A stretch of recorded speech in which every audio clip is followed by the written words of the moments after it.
Doc! Marty! Doc! What are you doing here? You sent for me, Doc. I did? When? May 14th, 1986. 1980?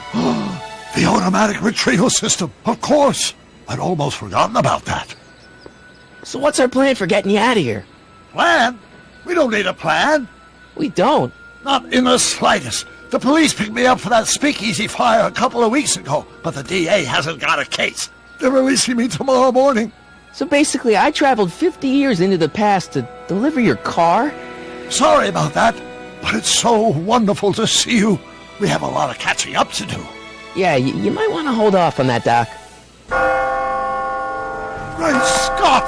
I'm going to be gunned down by gangsters on the steps of the courthouse. Why would they do that? Guess they didn't approve of my burning down their speakeasy. Very funny, Doc. Maybe now we should come up with a plan? A plan? Right. But what?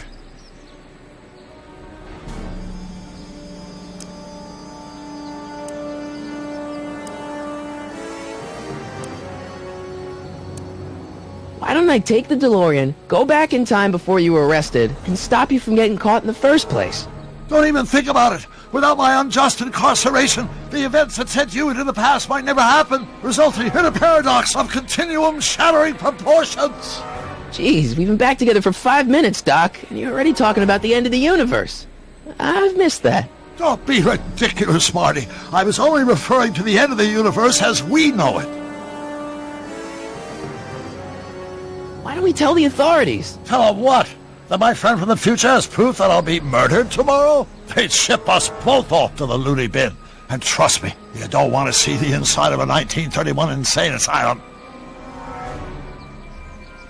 Why don't we try to tough it out? Now that we know what's coming, maybe we sneak it past the gangsters with a bulletproof vest or something. That might work with 1 or 2 bullets, but from the looks of this article, it appears that I'm going to be mowed down in a hail of Tommy gun fire that rendered the innocent stranger little more than a pulpy mass of bones and gristle.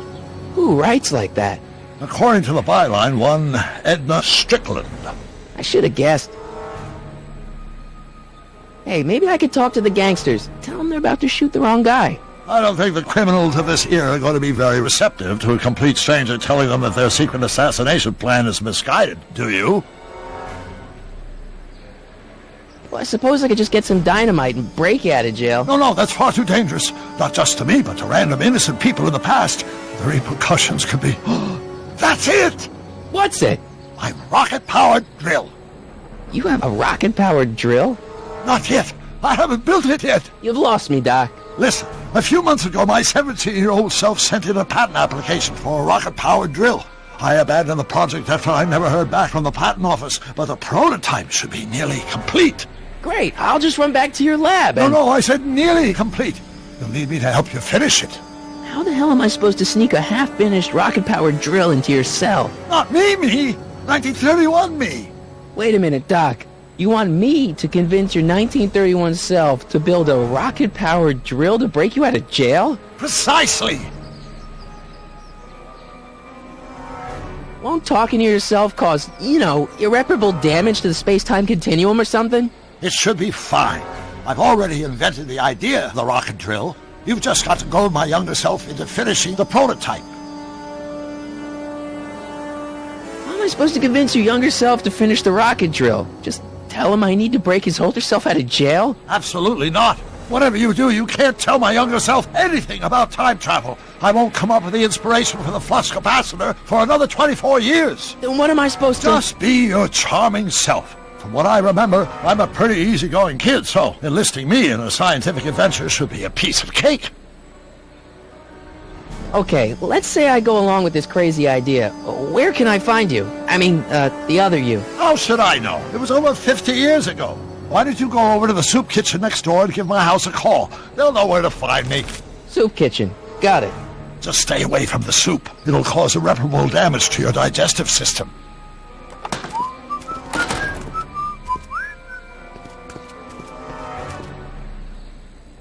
I guess I better get started. Don't worry, Doc. I'll get you out of here in no time. I'm not worried. Once you and my younger self put your heads together, you'll be unstoppable.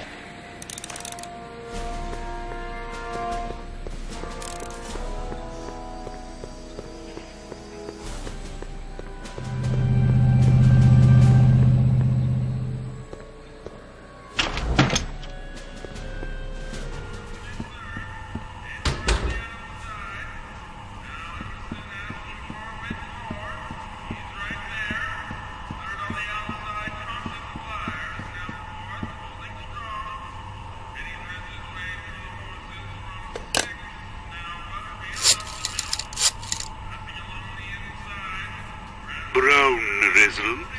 Hi. Do you know where I could find Emmett Brown? Young Master Brown is currently tending to his clerking duties at the courthouse. Who, may I say, is calling? The courthouse? Doc never told me you worked at the courthouse.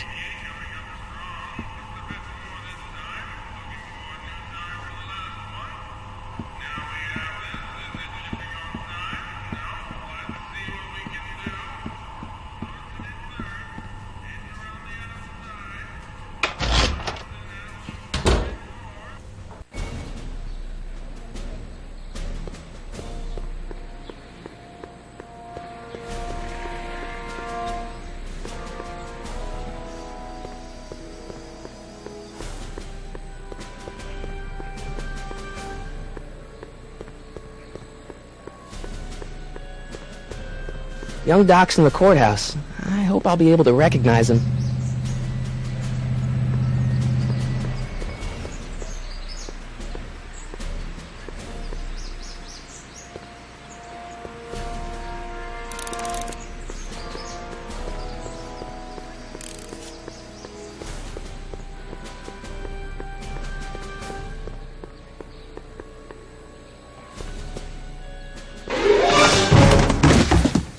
Touch those! These are very sensitive legal documents. Nobody is supposed to handle them but sworn officers of the court.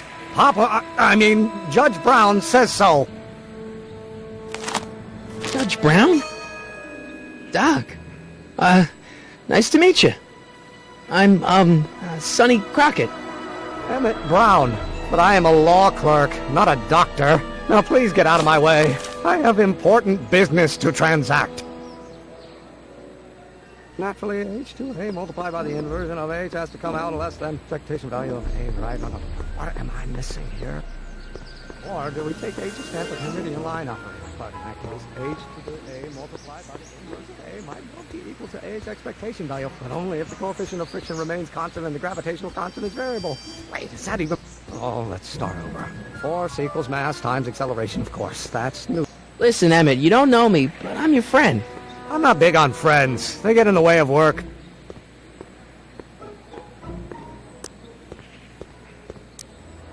So, Emmett, what time are you through with work? Depends. On weeknights, Pop sometimes keeps me in the office till 9. 9 at night? But today's Saturday. Right. So I probably won't get off before 10. Listen, I understand you're working on a new invention in your lab. Invention? You must have me mixed up with somebody else. I'm in law. I have absolutely no interest in science.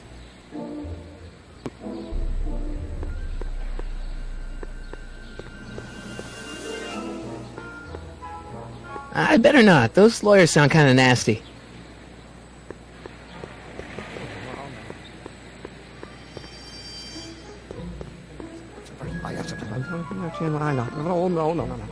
No. Come on, wait up a minute. You again? Can't you see I'm busy?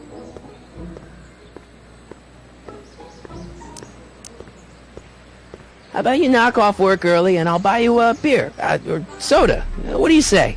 Don't try to tempt me from my duty with sugary beverages. Keeping the wheels of justice turning, that's my one passion in life. Besides, if I left before 8, my pop would kill me.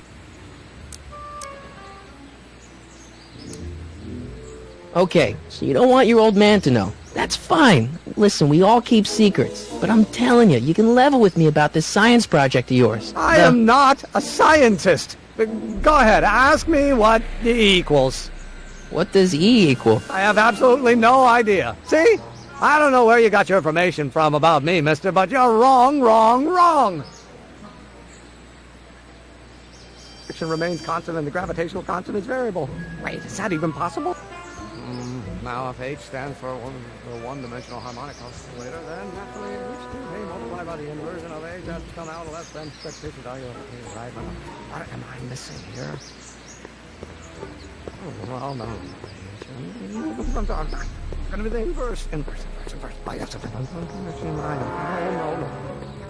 It's not possible. Whoa.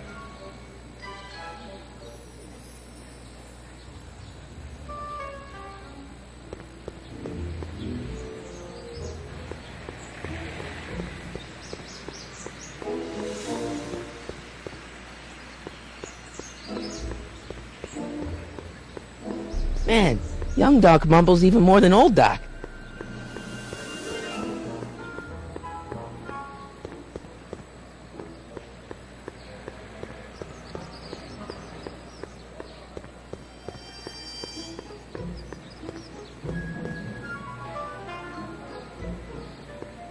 Psst, Doc! Morty, have you found my younger self yet? Well, I met your younger self, Great. and I gotta say, you're kind of uptight. What? You won't even talk to me. I find that hard to believe. Tell me what happened. I tried asking him about your rocket drill, but he says he's not a scientist. What? What? Father. What's he got to do with this? In 1931, I was still deathly afraid of my father discovering the truth about my scientific predilections, so I carefully kept them under wraps, practicing science at odd hours, away from his prying eyes. That sucks. It sucked a lot. Fortunately, I eventually stood up to him, but right now, my younger self probably thinks you've been sent by my father to check up on me. What do I do to convince Teen Doc that I'm not a spy? I'm not sure. Why does your younger self mutter all the time? Muttering? Why would I be muttering? I never mutter unless... The Hill Valley Expo! The Expo? Yes, the Expo! How could I have forgotten? In a few months, younger me will put on a demonstration at the Hill Valley Exposition, my first public foray into the world of science. Everyone in town will be there, including a number of noted inventors who shaped my career. So, it was a big success? No, it was a miserable failure, but it was a spectacularly miserable failure, one which marked my transition from an amateur garage scientist into a professional seeker of truth.